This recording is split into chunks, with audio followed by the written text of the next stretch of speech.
சட்டமன்ற உறுப்பினர் அவர்கள் சொன்ன மாதிரி இந்தியாவிலே இதே மாதிரி புத்தக கண்காட்சி நடக்கிற தமிழ்நாட்டில் மட்டும்தான் என்பதை இந்த நல்ல வேலையை தெரிவித்துக் கொண்டு நீங்க எல்லாரும் நமது நகைச்சுவை பட்டிமன்ற பேச்சாளர் ராமச்சந்திரனுடைய பேச்சை கேட்பதற்கு ஆர்வமாக இருக்கிறீர்கள் என்பது தெரியும். இருக்கைகள் இருக்கிறது, வந்து அமருங்கள். நம்ம உள்ளூர்காரரு உலகமுறை சுத்திக்கிட்டு இருக்காரு, அவரை கௌரவப்படுத்த வேண்டியது நம்முடைய கடமை. ஆகவே உலகம் சுற்றும் வாலிபன் 180க்கு மேற்பட்ட நூல்களின் படைப்பாளி, இப்போ பேஸ்புக்கு யூடியூப்ல எல்லாம் நிறைய தொடர்ந்து இயங்கிக்கிட்டு இருக்கக்கூடிய பல்வேறு நாடுகளை சுற்றிய நமது வணக்கத்துக்கு மரியாதைக்கு எழுத்தாளர் அருணகிரி அவர்களை நன்றியோடு மேடை கலைக்கிறோம். தொடர்ந்து பாண்டியராஜன் அவர்கள் பேசுவாங்க.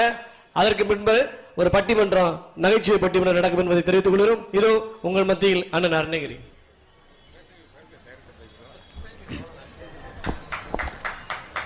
அனைவருக்கும் வணக்கம். 7 மணிக்கு நீங்கள் பேச வேண்டும் என்று சொல்லியிருந்தார்கள். திடீரென எதிர்பாராத விதமாக நாடக குழுவினர் இன்று அவருடைய நிகழ்ச்சி இந்த நேரத்தில் இல்லை திடீரென வந்து விட்டார்கள். அதனால் இப்பொழுது 1.5 மணி நேரம் தாமதமாகிவிட்டது. நான் 40 நிமிடங்கள் பேச வேண்டும் என்று கூறியிருந்தார்கள். நான் அதற்கு மேலேயும் பேசுவேன். ஆனால் இன்றைய சூழ்நிலை பட்டிமன்றம் வேறு தொடங்க வேண்டியிருக்கின்றது. அதனால் சுருக்கமாக சில கருத்துக்களை உங்கள் முன்னால் மணி 8:35 9 மணிக்கு நிறைவு செய்யக்கூடிய அளவிற்கு கரெக்டாக 9 மணிக்கு முடித்து விடுவேன். அதை முதலிலே தெரிவித்துக் கொள்கின்றேன். இப்போ என்னை உலகம் சுற்றும் வாலிபன் சொல்றாங்க. என்ன காரணம் கேட்டீங்கன்னா, இதுவரைக்கும் 27 நாடுகள் சுற்றி வந்திருக்கின்றேன். இப்போ இந்த மாதம் தொடக்கத்தில் 1ஆம் தேதி அன்று ஆப்பிரிக்காவில் கால் பதித்தேன். அப்பொழுது அங்கே நைஜீரியா நாட்டில் 12 நாட்களும், கென்யா நாட்டில் 8 நாட்களும் சுற்றிய பொழுது ஏராளமான பதிவுகளை எழுதினேன். அப்பொழுது நான் அங்கு போய் இறங்கும் பொழுது என்னுடைய முகநூல் பதிவுகளை பின்தொடர்ந்தவர்கள் எண்ணிக்கை 20,000. இப்பொழுது நான் அங்கு போன ஒரே வாரத்தில் 12,000 பேர் என்னுடைய பக்கத்தை இந்த அளவுக்கு ஒரே சமயத்தில் யாருக்கும் உயர்ந்திருக்குமா என்று தெரியவில்லை. இப்பொழுது 32,000 பேர் பின்தொடர்கின்றார்கள். இந்த உலகம் சுற்ற வேண்டும் என்ற ஆர்வம் எனக்கு எப்பொழுது ஏற்பட்டது என்றால், என்னுடைய தந்தையார் நான் சிறுவனாக இருந்த பொழுது உலக வரைபடம் வாங்கி தந்தார். பல ஊர்களுக்கு என்னை அழைத்து சென்றார். அப்பொழுது அந்த வரைபடத்தை தரையில் விரித்து வைத்துக் கொண்டு நான், எனக்கு 3 அக்கா 2 தங்கச்சி, ஒரு ஊர் பெயரை சொல்லுவேன். அதை அவர்கள் கண்டுபிடிக்கிறதுக்கு ஒரு 5 நிமிடம் இப்படி எடுத்துக்கொள்வோம். இப்படியாக 10 வயதில் நான் உலகத்தில் இருக்கின்ற அத்தனை நாட்டு பெயர்களை மனப்பாடம் செய்து விட்டேன். அப்பொழுது டிடிடிஏ பள்ளிக்கூடத்தில் நான் படித்தேன். அங்கே ஆசிரியர் கிறிஸ்துமஸை ஒட்டி பனியில் கிறிஸ்துமஸ் தாத்தா நடந்து வருகின்ற ஒரு படத்தை சுவரில் ஒட்டி காண்பித்தார். அப்பொழுது அந்த காலகட்டத்தில், அதற்கு முன்பு கருப்பு வெள்ளை படங்கள் தான், கலர் படங்கள்லாம் அந்த காலகட்டத்தில் புதுசாக அச்சாகி வருகிறது. நான் சொல்வது 1974. அப்பொழுது நான் ஆசிரியரிடம் கேட்டேன், இந்த கிறிஸ்துமஸ் தாத்தா அந்த பனியில் நடந்து வருகிறாரே, இது எந்த நாடு என்று கேட்டேன். அவர் சொன்னார், இது நார்வே நாடு என்றார். நார்வே நாடு எங்கே இருக்கின்றது என்று வரைபடத்தில் பார்த்து கொண்டேன். நார்வே நாட்டுக்கு போக வேண்டும் என்ற ஆசை ஏற்பட்டது. அதற்கு மற்றொரு காரணமும் உண்டு. இந்த நள்ளிரவில் சூரியன் உதிக்கும் நாடு என்று நார்வேயை சொல்லுவார்கள். நார்வேயை அதற்கு என்ன காரணம் என்று, நள்ளிரவில் சூரியன் உதிக்கும் நாடு என்பதையும் பார்க்க வேண்டும் என்பது ஒரு ஆர்வம்.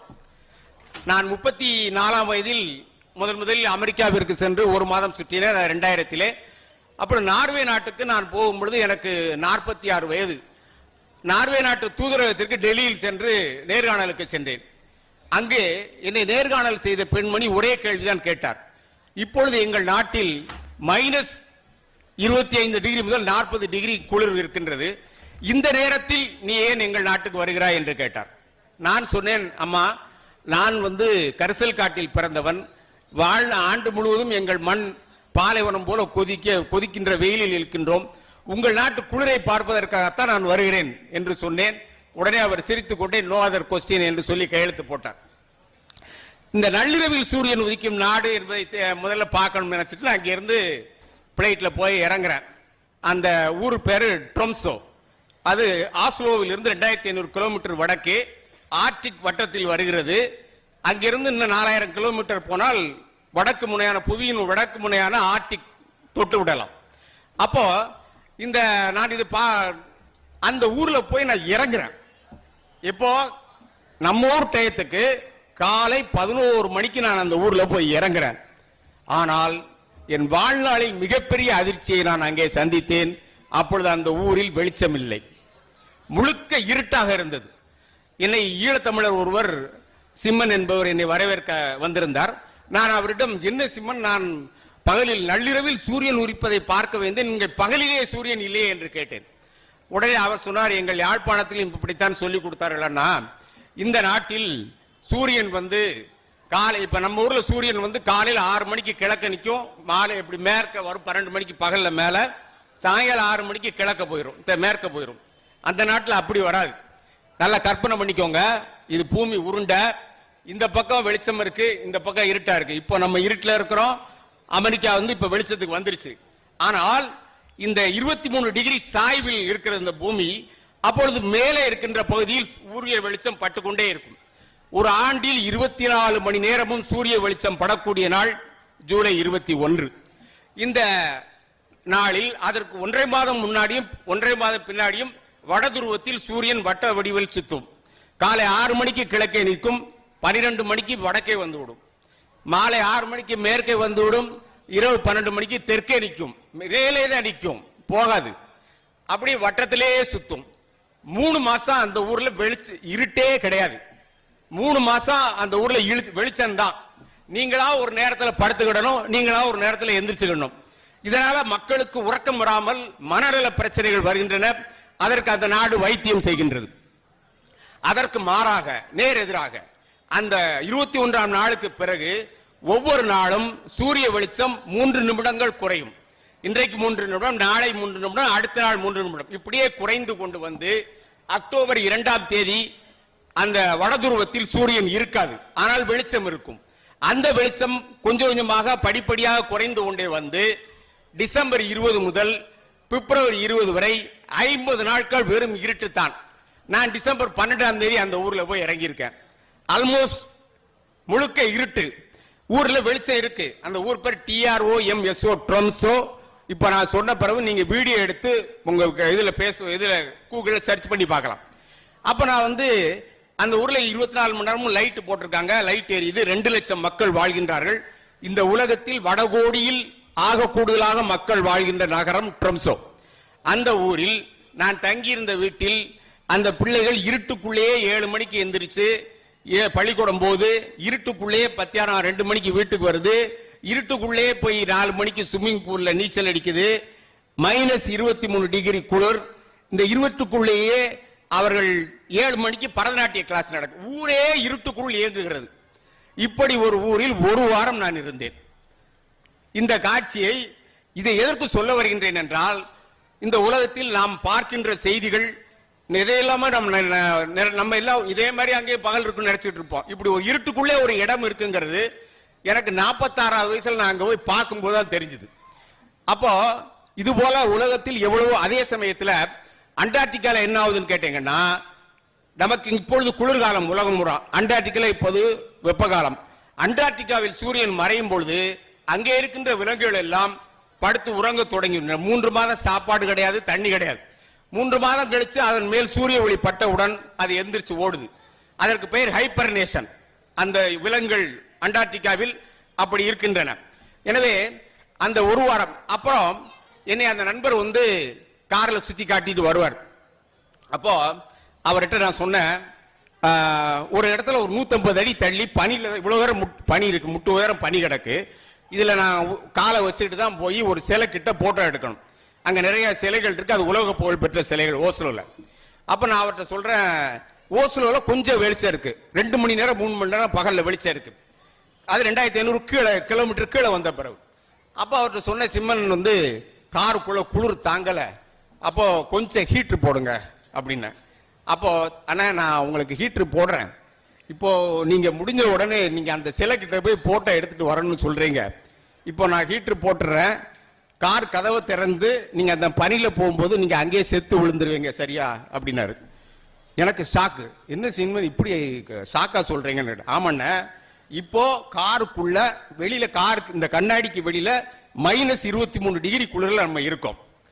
இப்ப காருக்குள்ள நீங்க ஹீட்டை போடும்போது அது பிளஸ்ல போகும், அப்ப உங்க ரத்தம் வந்து வெப்பத்துக்கு வந்துடும். அப்ப டபக்குன்னு நான் கார் கதவை திறந்தோம்னா அந்த குளிர்ல உங்களுக்கு உடம்புல அட்டாக் ஆகும், நீங்க அப்படியே ஆன் தி ஸ்பாட் கீழே விழுந்துருவீங்க அப்படின்னாரு. அப்போ வந்து வெளியில் -23 டிகிரி குளிர் இருந்தால் காருக்குள் மினிமம் -15 டிகிரி குளிர் இருக்கணுங்கிறாரு. ஹீட்டு போடக்கூடாதுங்கிறாரு. வெளியில குளிர் இருந்தா அதுக்கேற்ற மாதிரி தான் உங்க உடம்பு இருக்கணுங்காரு. சரி, அப்போ ஒரு காப்பியாவது வாங்கி கொடுக்கணும் சூடா அப்படின்னு காப்பி கடைக்கு போனோம். அங்க போனா எல்லாரும் கொக்கோ கோலால ஐஸ் போட்டு உட்கார்ந்துருக்கான். என்னடா இது குளிர்ல இந்த கொக்கோ கோலால ஐஸை போட்டு குடிக்காரன. அப்பவும் அவர்கிட்ட கேட்கிறேன். அப்பவும் அவர் அதே விளக்கத்தை தான் சொன்னார். நான் உங்களுக்கு அங்க என்ன விளக்கம் சொல்லணும் அதே விளக்கம் தான் இங்க. இப்பவும் நீங்க உடம்ப இந்த குளிருக்கு காப்பி குடிச்சு சூடாக்க கூடாதுங்காரு. ஐஸ்கிரீம் கொக்கோ கோலால என்ன ஐஸ்கிரீம் போட்டிருக்கோம், அவங்க கொக்கோ கோலால ஐஸ்கிரீம் போட்டு குடிச்சா நீங்களும் அதைத்தான் குடிக்கணும் அப்படிங்காரு. இதெல்லாம் வந்து நம்ம பயணத்துல போகும்போது தான் இது மாதிரியான புதிய செய்திகளை நாம் தெரிந்து கொள்ள முடிகிறது. ரயில்ல ஓஸ்லோ இருந்து பெர்கன் ஒரு ஊருக்கு போற ஐஸ்லாந்து பொண்ணு ஒருத்தி 19 வயசு பக்கத்தில் உட்காந்துருந்தா.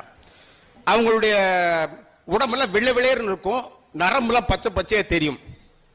அந்த பொண்ணு நீங்க எந்த நாட்டில இருந்து வரேன்னு கேட்டா நான் இந்தியால இருந்து வரேன்னா. அப்போ அது இந்தியாவுடைய மக்கள் தொகை எவ்வளவுன்னா நான் 1300 மில்லியன். ஓ மை காட் அப்படின்ட்டு இப்படி சாஞ்சிட்டான். என்னன்னா அவளுக்கு வந்து 1300 மில்லியன், அதாவது நம்ம ஊர்ல கோடிங்கிறது ஐரோப்பிய நாட்டில் தெரியாது. அங்க போகும்போது நீங்க மில்லியன் கணக்கெல்லாம் சொல்லணும். 1 கோடின்னு சொன்னா அவங்களுக்கு கணக்கு தெரியாது. 10 மில்லியன் தான் நீங்க கணக்கு சொல்லணும். அப்ப நான் 1300 மில்லியன் நான் சொல்றேன். இந்த பொண்ணு ஷாக்காயி அப்படியே கொஞ்ச நேரம் சரிஞ்சிச்சு. 1300 மில்லியன் அப்படின்னு சொல்லிச்சு. அப்ப என்ன காரணம் கேட்டா அவளுடைய ஐஸ்லாந்து நாட்டில் மக்கள் தொகை ஒரே 1 மில்லியன், 13 லட்சம் பேர் தான். அந்த நாட்டு நாடாளுமன்றம் 800 ஆண்டுகளாக தொடர்ந்து இயங்கி வருகிறது. உலகின் மிக பழமையான நாடாளுமன்றம். தமிழ்நாட்டுடைய நிலப்பரப்பு 1,30,000 சதுர கிலோமீட்டர் என்று சொன்னால் ஐஸ்லாந்து 1,02,000 சதுர கிலோமீட்டர். ஆக அப்படிப்பட்ட பட்டிமன்ற குழுவினர் வந்து விட்டார்கள். அவர்களை அன்போடு வரவேற்கின்றேன். எனக்கு இன்னும் ஒரு 15 நிமிடங்கள் 9 மணிக்கு உங்கள்கிட்ட மேடையை தந்துட்டு நான் கீழே இறங்கிடுவேன். அப்போ ஏன்னா உங்க பேச்செல்லாம் நிறைய கேட்பாங்க மக்கள். என் பேச கேட்க 7 மணிக்கு என்ன சொன்னாங்க. அப்போ வந்து ஐஸ்லாந்து நாட்டில் வந்து அந்த நிலைமை குளிர் வந்து அந்த நாடு ஒரு குளிர் நாடு தான். மற்றொன்று இந்த வடதுருவத்தில் இருக்கின்ற இந்த ஸ்காண்டினேவியன் நாடுகள் இருக்கு பாருங்க, அந்த நாடுகளில் குளிர் நிலவுகின்றவர்கள் இந்தியா போன்ற நாட்டுக்கு வரமாட்டார்கள், ஆப்பிரிக்காவுக்கு வரமாட்டார்கள். என்ன காரணம் என்றால் அவர்கள் டெல்லி வானூர்தி நிலையத்திற்கு இந்தியாவுக்கு வந்து இறங்கியவுடன் அவர்களுக்கு வயிற்றால் போய்விடும். அவர்களுக்கு இந்த நாட்டு வெப்பத்தை தாங்கவே முடியாது. அவர்கள் குளிர் ரத்த பிராணிகள், குளிர் ரத்தவாதிகள். அவர்களுடைய அந்த வடதுருவத்தில் இருப்பவர்கள் ஐரோப்பா வரைக்கும் தான் கீழே வருவாங்க. அதுக்கு கீழே வெப்பமண்டல நாடுகளுக்கு அவர்கள் வருவதே கிடையாது. அதற்கு பிறகு அமெரிக்காவுக்கு போனேன். அமெரிக்காவில் ஒரு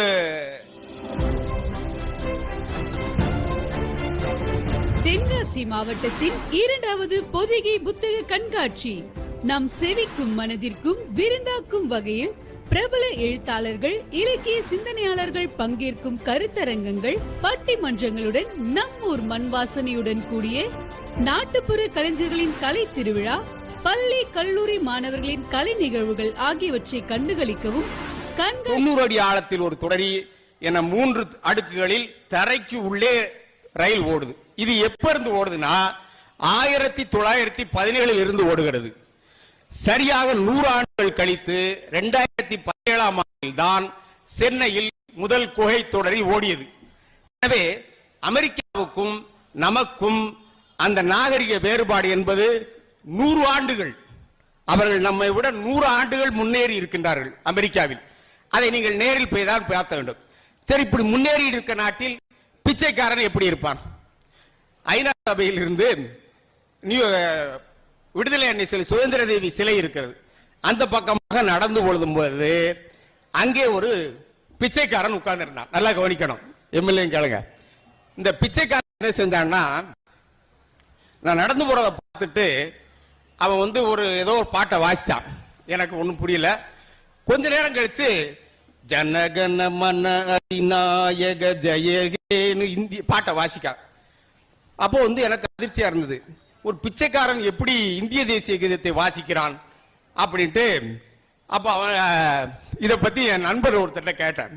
அப்போ அவன் அவர் சொன்னார், இந்த மாதிரி இந்த ஊரில் அந்த ஐநா சபை ஏரியாவில் பிச்சை எடுக்கிறவன் அங்கே வந்து 180 நாட்டுக்காரங்க டெய்லி வராங்க. ஆகையினால குறைஞ்சது 30 நாட்டு தேசிய கீதத்தை அவன் மனப்பாடம் பண்ணி வச்சிருப்பானான். இப்ப இந்தியாவுடைய தேசிய, இப்ப நான் என்னை பார்த்த உடனே அவன் முகம் இந்தியன்னு தெரியுது. அப்ப என்ன செய்வான், இந்தியன்னு தெரிஞ்ச உடனே, அதாவது இந்தியன் சப்கான்டினென்ட் தெரிஞ்ச உடனே அவன் முதல்ல பங்களாதேஷ் கீதமோ அல்லது பாகிஸ்தான் கீதத்தையோ வாசிக்கிறான்.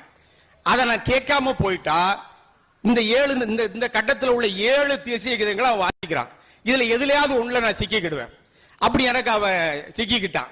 இதுக்கு இதற்கு வந்து பிச்சை போடுறது அங்க மினிமம் பிச்சை $1. $1 எவ்வளவு, 86 ரூபா. அமெரிக்கா பணக்கார நாடு. நீங்க 5 ரூபா 10 ரூபா உடைய அமெரிக்கால $1 பிச்சை போடணும் மினிமம். ஆக அமெரிக்காவில் ஒருவன் பிச்சை எடுக்க வேண்டும் என்றால் அவன் 30 நாட்டு தேசிய கீதத்தை மனப்பாடம் செய்திருக்க வேண்டும்.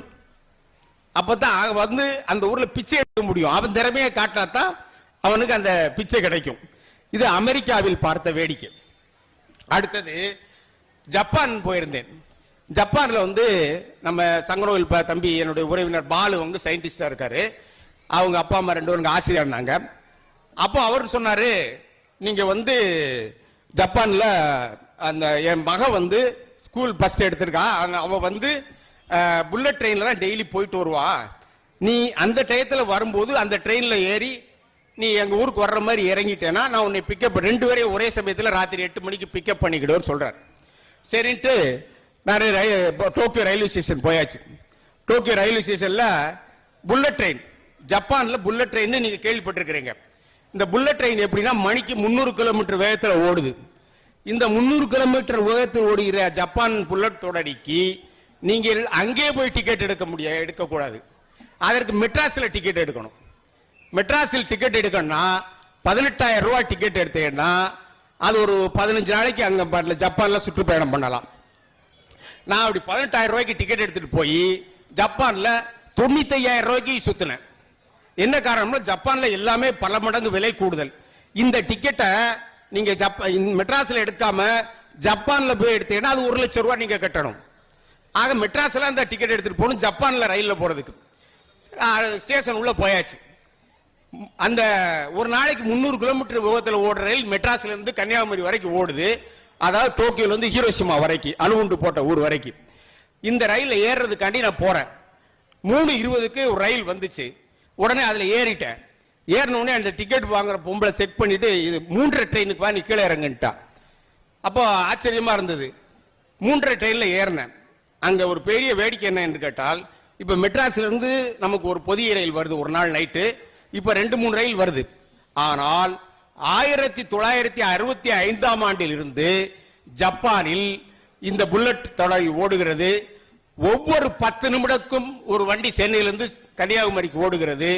அந்த ரயிலில் நீங்கள் ஒருவர் மட்டும் ஏறினால் உங்களுக்காக அந்த ரயில் சென்னையிலிருந்து கன்னியாகுமரி வரை ஓடும். நீங்கள் ஏறவில்லை என்றாலும் 3 மணிக்கு புறப்பட்ட வண்டி 3:30 மணிக்கு ஆளே இல்லாமல் கன்னியாகுமரி போகும். இப்படி 1965ஆம் ஆண்டிலிருந்து அந்த தொடரி ஓடிக்கொண்டிருக்கின்றது. இதுல ஏறி உட்கார்ந்தோம்னா அந்த ட்ரெயினுக்கு சக்கரம் கிடையாது. சக்கரம் இருந்தால்தான் அதற்கு வேக கணக்கு போட முடியும். ஜப்பான் புல்லட் தொடரி சக்கரத்தில் ஓடவில்லை, அது காந்தத்தில் ஓடுகிறது.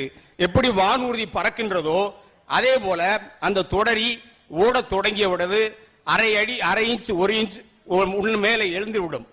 அந்த மேக்னெட் பவர்ல அந்த ட்ரெயின் ஓடுது. அதுல நீங்க ஒரு ரூபா நாணயத்தை நிக்க போட்டோ கூட போட்டிருக்காங்க. அதிர்வே இருக்காது. ஏன்னா சக்கரத்தில் ஓடினாதானே அந்த ட்ரெயின் அதிரும். அந்த ட்ரெயின் வந்து அதிர செய்யாது. நேரா வந்து அது ஹீரோஷிமா போகும். என்னுடைய நண்பரின் மகள் தினசரி மத்தியானம் 2 மணிக்கு பள்ளிக்கூடத்து முடிஞ்ச உடனே அந்த புல்லட் தொடரில் ஏறி 150 கிலோமீட்டர் தொலைவில் உள்ள ஒரு ஊரில் போய் 1 மணி நேரம் டியூஷன் படித்து விட்டு மீண்டும் அடுத்த 10 புல்லட் தொடரில் ஏறி சாயங்காலம் வீட்டுக்கு வர்றார். அதாவது ஜப்பானில் ஒரு பிள்ளை டியூஷன் படிப்பதற்கு ஒரு நாளைக்கு 300 கிலோமீட்டர் போயிட்டு வருது. 150 கிலோமீட்டர் போயிட்டு 150 கிலோமீட்டர் திரும்ப வருது. இதுதான் ஜப்பான் நாட்டினுடைய முன்னேற்றம். அதற்கு பிறகு ஜப்பான்ல பல வேடிக்கைகள் இருக்கு. அங்கே சில நிறைய சொல்வதற்கு அந்த 9 மணிக்கு முடிச்சிடறேன். இது போல நம்மளுடைய இது சொல்ல வேண்டிய செய்திகள் நான் ஒரு 5-6 பக்கம் எழுதி கொண்டு வந்தேன். அது இல்லை, 5 நிமிடம் தான்.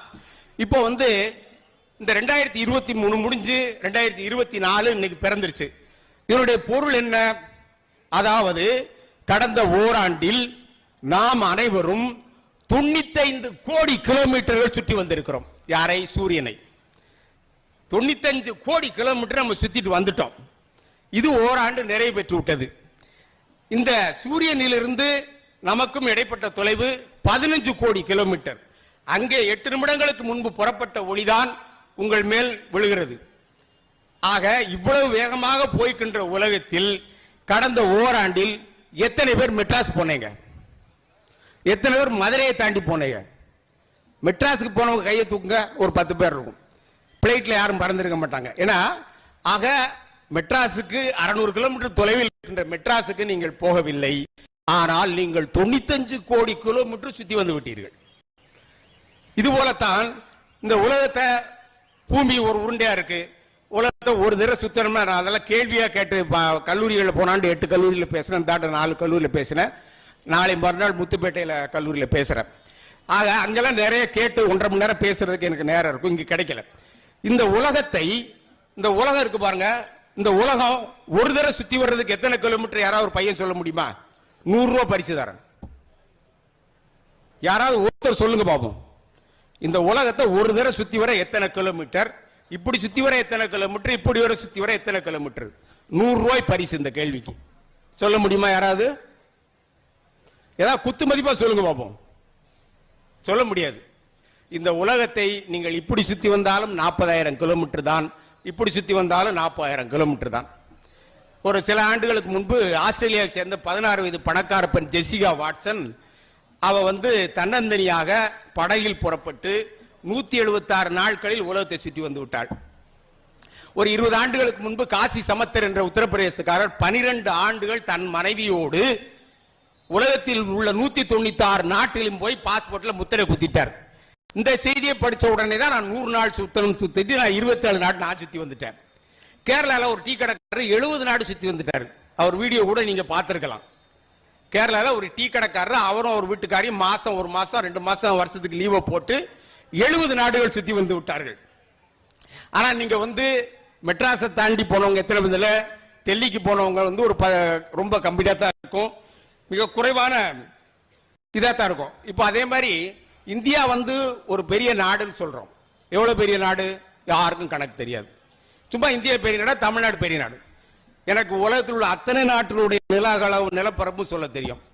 இப்ப இந்தியாவுடைய நிலப்பரப்பு 32,88,000 சதுர கிலோமீட்டர். தமிழ்நாட்டுடைய நிலப்பரப்பு 1,30,000 சதுர கிலோமீட்டர். இலங்கை சரியா இதுல பாதி 65,000 சதுர கிலோமீட்டர். உலகத்தில் 2வது பெரிய நாடு கனடா 99 லட்சம் சதுர கிலோமீட்டர். 3வது பெரிய நாடு சீனாவும் அமெரிக்காவும் 95 லட்சம் சதுர கிலோமீட்டர். அடுத்து வந்து பிரேசில் 87 லட்சம், ஆஸ்திரேலியா 77 லட்சம் சதுர கிலோமீட்டர். இந்தியா அதுக்கு அடுத்த இடத்துல 7வது இடத்துல வருது.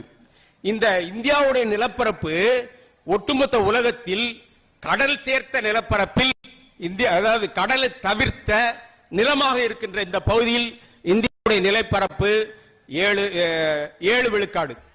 கடலையும் சேர்த்து கணக்கு போட்டால் இந்த உலகத்தில் 32,88,000 சதுர கிலோமீட்டர் நிலப்பரப்பு கொண்ட இந்தியா என்பது வெறும் 2.5 விழுக்காடு நிலம் மட்டும்தான்.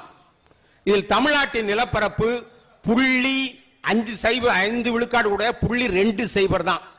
தமிழ்நாட்டிலுடைய அத்தனை ஊரையும் சுத்தினவன் கூட உலகத்தில் அரை விழுக்காடு கூட அவன் பார்த்திருக்க முடியாது. அவன் அரை விழுக்காடு கூட சுற்றாதவன் என் நாடுதான் பெரியது, நான் தான் பெரியவன் என்று சொல்லிக் கொண்டு தெரிகிறான். தவளை தன் வயரை உப்பி காட்டியது போல தன் வயர் நான் தான் இந்த நாட்டில் பெரியவன் என்று சொல்லிக் கொண்டிருக்கின்றான். அதனால்தான் நான் சொல்லுகின்றேன், இந்த உலக நாடுகளை நீங்கள் சுற்றி வரும் பொழுதுதான் இந்த நீங்கள் எந்த இடத்தில் இருக்கின்றீர்கள் என்று தெரியும். இப்ப எனக்கு நான் வந்து எத்தனையோ மாவட்ட குயிஸ் போட்டியில் பரிசு வாங்கியிருக்கேன். ஆனால் 46 வயதில் நான் நார்வே நாட்டுக்கு போகின்ற வரையில் அந்த நாட்டில் 3 மாசம் சூரியன் இருக்காது என்பது எனக்கு தெரியாது. அப்ப நான் 1 வாரம் இருட்டில் இருந்தது எனக்கு பெரிய அதிர்ச்சி. என்னடா இவ்வளவு பரிசுலாம் வாங்கியிருக்கோம், இப்படி இந்த ஊர்ல வந்து இருட்டில் இருக்கு. ஆனா எனக்கு அது ஒரு இப்ப யார் என்ன தவிர யாருமே நீங்க இருட்டில் அப்படி ஒரு வாரம் இருந்திருக்க முடியாது. அதற்கு நீங்கள் நார்வேக்கு போக வேண்டும். அப்ப அந்த நாள் சொல்றாரு, கார்ல மேல கண்ணாடி திறந்திருக்கு, அரோரா பாப்போமான்னார். நான் உடனே அரோரா என்னன்னு கேட்டேன். வடதுருவத்தில் சூரிய வெளிச்சம் வந்து வண்ண கலர் கலரா லட்சக்கணக்கான கிலோமீட்டர் வேகத்தில் ஓடுது, அதுக்கு பேர் அரோரா போரியாலிஸ். அதே மாதிரி அண்டார்டிகால இருக்கு, அதுக்கு பேர் அரோரா ஆஸ்ட்ரலிஸ். இந்த கலர் ஒளி வெள்ளத்தை பார்ப்பதற்காக அயல் நாடுகளில் இருந்து வந்து தங்கியிருந்து பார்க்கின்றார்கள். இப்படி நான் கடந்த 20 நாட்களில் நைஜீரியாவில் சுற்றினேன். நைஜீரியாவில், ஆப்பிரிக்காவில் அங்களுடைய மக்கள் எப்படி நம்மை விட அமெரிக்கர்கள் 100 ஆண்டுகள் முன்னால் இருக்கின்றார்களோ அதே போல ஆப்பிரிக்காவில் நம்மை விட 100 ஆண்டுகள் பின்னால் இருக்கின்றார்கள் என்பது வேதனையாக இருந்தது. லாகோஸ் நகரம் 2.5 கோடி மக்கள் வாழ்கின்ற நகரம், ஆப்பிரிக்காவில் 2வது பெரிய நகரம். அதை ஒட்டி 50 கிலோமீட்டர் தள்ளி போய்விட்டால் அந்த கிராமத்தில் ரோடு கிடையாது, மின்சாரம் கிடையாது. அதைத்தான் நான் வீடியோவாக போட்டிருந்தேன். அதாவது மின்சாரம், ரோடு அமைப்பது தன் கடமை என்று அரசு அங்கு நினைக்கவில்லை. அப்பொழுது தமிழ்நாட்டை நீங்க எண்ணி பார்த்தால் தமிழ்நாட்டில் எவ்வளவு வளர்ச்சி பெற்றிருக்கிறோம் என்பது நீங்கள் வெளியில் போய் பார்த்தால் தான் தெரியும். இங்கே அத்தனை கிராமங்களுக்கும் சாலைகள், கடந்த ஆட்சிகள் எவ்வளவோ நமது முதல்வர்கள். இப்போ ஒரு கருத்து, இந்த 38 மாவட்டங்கள்லையும் புத்தக காட்சி நடக்கு. அப்போ ஒரு வருஷத்துக்கு 10 நாள் கணக்கு போட்டா 380 நாள் ஆகுது. நேற்று தந்தலால பேசும்போது சொன்னாரு, ஆண்டு முழுவதும் தமிழ்நாட்டில் எங்கோ ஒரு மூலையில் புத்தக கண்காட்சி நடந்து கொண்டே இருக்கிறது. இது இப்பொழுது முதல்வர் ஸ்டாலின் அவர்கள் பிறப்பித்த ஆணை. இந்த மாதிரி புரட்சி உலகத்தில் வேற எங்கேயுமே கிடையாது. இந்த புத்தக திருவிழாக்கள் மூலம் நீங்கள் நான் 174 புத்தகங்கள் தட்டச்சு பண்ணி வெளியிட்டிருக்கின்றேன். அவ்வளவு புத்தகம் நான் ஒருவனே தட்டச்சு செய்து வெளியிட்டிருக்கின்றேன். 4 நாட்களுக்கு முன்பு தென்காசி முன்னாள் சட்டமன்ற உறுப்பினர் வேங்கடரமணா அவர்களை சந்தித்து நீண்ட நேர்காணல் செய்து ஒரு கட்டுரை தட்டச்சு செய்தேன். அப்பொழுது அது முகநூல் சொல்கிறது, நீ இந்த கட்டுரையில் 86,000 எழுத்துக்களை தட்டச்சு செய்திருக்கிறாய், இதை 2ஆக பிரித்து போடு என்று சொன்னது. அதை நான் தென்காசி வரலாறு, தென்காசியின் கதை என்ற கட்டுரை 2 கட்டுரையா பிரித்து போட்டேன். சாதாரணமாக நான் ஒரு கட்டுரை 3 லட்சம் எழுத்து டைப் பண்ணுவேன். அப்படி 300க்கும் மேற்பட்ட எழுத்துக்களை டைப் பண்ணி இருக்கிறேன். இதுவரைக்கும் கடந்த நான் தட்டச்சு தேர்வு பாஸ் பண்ணி 42 ஆண்டுகள் ஆகின்றன. இதுவரை 25 கோடி எழுத்துக்களுக்கு மேல் தட்டச்சு செய்திருக்கேன் என்பதற்கு என்னிடம் கணக்கு இருக்கிறது, புள்ளி விவரம் இருக்கிறது. நான் என்ன சொல்லுகிறேன் என்றால், கடைசியாக ஒரு செய்தி, இது கொடிவெளி என்ற செய்தி. இத்துடன் என் பேச்சை நிறைவு செய்கிறேன். 2007ஆம் ஆண்டு நோபுரு கரஷிமா அவர்கள் சென்னைக்கு சென்னை பல்கலைக்கழகத்திலே உரையாற்றினார்கள். அவர் 5 உலக தமிழ் ஆராய்ச்சி மாநாடுகள் நடத்திய அமைப்பினுடைய தலைவர். அவர் சொன்னார், அங்க பேசும்போது, எனக்கு 70 தாத்தா பேர் தெரியும் சொன்னார். என்னால நம்பவே முடியல, எப்படி 70 தாத்தா பேர் சொல்ல முடியும் அப்படின்னு கேட்டேன். அப்போ இதை நான் தெரிந்து கொள்வதற்காக ஜப்பானுக்கே போனேன். ஜப்பானுக்கே போய் அவர் வீட்டுக்கு கதவை போய் தட்டினேன். நோபுரு கரசிமா வீட்டு கதவு. அந்த அவர் காமக்கூரா புத்தர் கோயில் பக்கத்துல அவர் வீடு. இந்த காமக்கூரா புத்தர் கோயில தான் எம்ஜிஆருக்கு உலக சுற்றுவாரிகளில் பைத்தியம் தெரியும். ஒரு எம்ஜிஆர் சுட்டு கீழே விழுந்துருவாரு. அப்ப அசோகன் இவர்தான் புத்தர், இவர் உலகையே ரட்சிக்க வந்தவர்னு சொல்லும் போது எம்ஜிஆருக்கு அந்த புத்தர் அவர் கண்டுபிடிச்ச ஆராய்ச்சி குறிப்பை புத்தர் பொம்மைக்குள்ள வச்சது ஞாபகம் வரும். அவருக்கு உடனே நினைவு வந்துடும். அந்த புத்தர் கோயில் பக்கத்துல நோபுரு கரசிமா வீடு. அப்போ அவர் வீட்டில் என்ன சொன்னாங்கன்னா, ஐயாவுக்கு இப்போ 92 வயசு ஆகுது, 90 வயதுக்கு பிறகு அவர்கள் யாரையும் சந்திக்கவில்லை, நினைவாற்றல் குறைந்து விட்டது, நீங்கள் வந்த தகவலை உங்கள் பெயரை நாங்கள் அவருக்கு எழுதி காண்பிப்போம் என்று சொன்னார்கள். ஆனால் அவருக்கு இந்திய அரசு தென்னிந்தியா பற்றி 6 ஆராய்ச்சி நூல்கள் எழுதியவர் என்பதற்காக அவருக்கு பத்மஸ்ரீ விருது கொடுத்தது. அதை ஜப்பானுக்கு சென்ற பிரதமர் மன்மோகன் சிங் அவர் வீட்டில் கொண்டு போய் கொடுத்து விட்டு வந்தார். அதே போல நீங்கள் உங்கள் தாத்தா பாட்டிக்கு எழுத தெரியாது, அவர்கள் காலத்தில் படம் இல்லை, நீங்கள் எடுத்து வைக்கவில்லை. எனவே உங்கள் காலத்தில் உங்களுக்கு கையில் அலைபேசி இருக்கின்றது, நாள்தோறும் உங்களை பதிவு செய்யுங்கள். நீங்கள் பார்த்தது, கேட்டது, நிகழ்த்திய உரையாடல்களை பதிவு செய்யுங்கள். அப்படி தமிழ்நாட்டில் பதிவு செய்திருக்கின்ற உரையாள் நான் தான். கடந்த 10 ஆண்டுகளாக அப்படி பதிவு செய்திருக்கின்றேன். என்னுடைய பதிவுகளை நீங்கள் படித்து முடிப்பதற்கு குறைந்தது 2 முதல் 3 ஆண்டுகள் ஆகும். அதுபோல இந்த ஊர் வரலாறை நான் எழுதியிருக்கின்றேன், அது உங்கள் எல்லாருக்கும் தெரியும். இந்த ஊர் அதையெல்லாம் வாங்கி படியுங்கள். இவ்வளவு நேரம் என்னுடைய உரையை கேட்ட உங்கள் அத்தனை பேருக்கும் நன்றி தெரிவித்துக் கொள்கிறேன். அண்ணன் அவர்களுக்கு ஒரு ஆய்வரங்கு அமைச்சா 4 நாள் பேசுவாங்க, அந்த அளவு செய்தி வச்சிருக்கிறாங்க. அதை நாம் ஒரு நாள் தனியாக வச்சுக்கலாம்னு கேட்டுக்கிட்டு, அதாவது சொல் மட்டுமல்ல, செயல் தான் வாழ்க்கையில் முக்கியம். அந்த செயல் செய்பவர்களையும் நாம் மேடையிலே கௌரவப்படுத்த வேண்டிய கடமை நமக்கு இருக்கிறது. அந்த வகையிலே தன்னுடைய செயல்களால் இந்த மண்ணுக்கு பெருமை சேர்க்கக்கூடிய, மக்களுக்கு பயன் தரக்கூடிய செயல்களை செய்யக்கூடிய பாண்டியராஜன் அவர்கள் சிறந்த சுற்றுச்சூழல்வாதி. இங்க நிறைய